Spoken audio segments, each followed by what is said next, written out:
audio video सबसे पहले आपके पास पहुंचे तो हमारे चैनल को सब्सक्राइब जरूर करें और साथ में बेल आइकन दबाना ना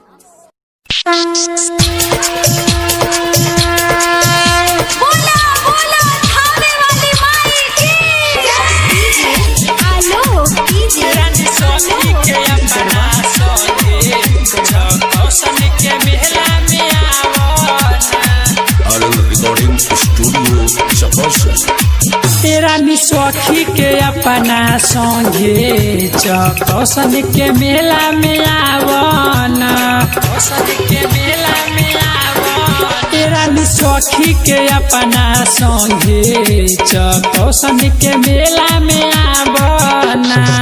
करम भेटरानी तोहरा से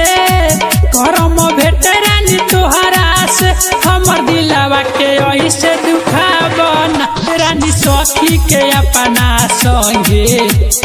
कौशन के मेला में आवना रानी सखी के अपना संगे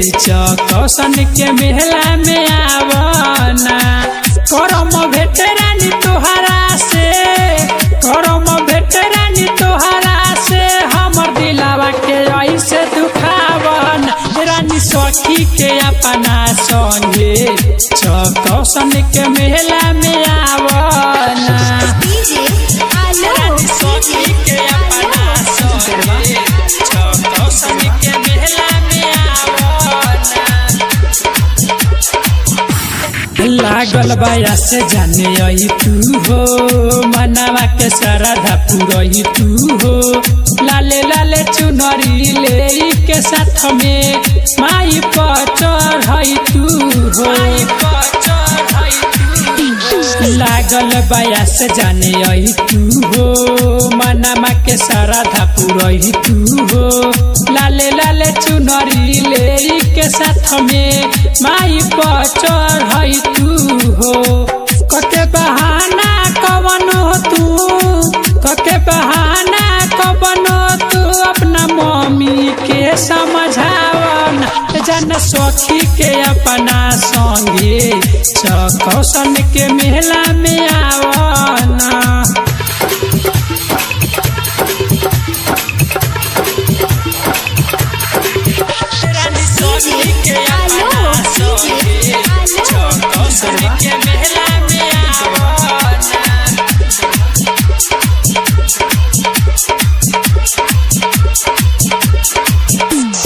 करी हो न जाना तू भूलेट हो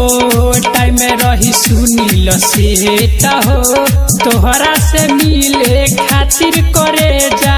पंडाल में करम तोहर बेट हो पंडाल में करम तोहर बेट हो करी हो न जाना तू भूलेट हो टाइम रही सुनील सेट हो तोहरा से मिले खातिर करे जा पंडाल में करम तोहर बेट हो कोहेल दिल पसुनीला कोहेल दिल पकसुनीला सुबह सखिल सके तारा पावन जन सखी के अपना संगे कौशन के मेला में आवना जन सखी के अपना संगे कौशन के मेला में आवना कौशन के मेला में आवना रानी सखी के अपना संगे कौशन के मेला में आवना करम भेटरानी तोहरा से करम भेटरानी तोहरा से हमर दिलवा के ऐसे दुखावना जन सखी के अपना संगे कौशन के मेला में आवना जन सखी के अपना संगे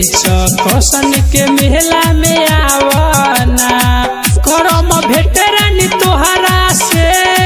करम भेटरानी तोहरा से हमर दिलवा के ऐसे दुखावना जन सखी के अपना संगे कौशन के मेला में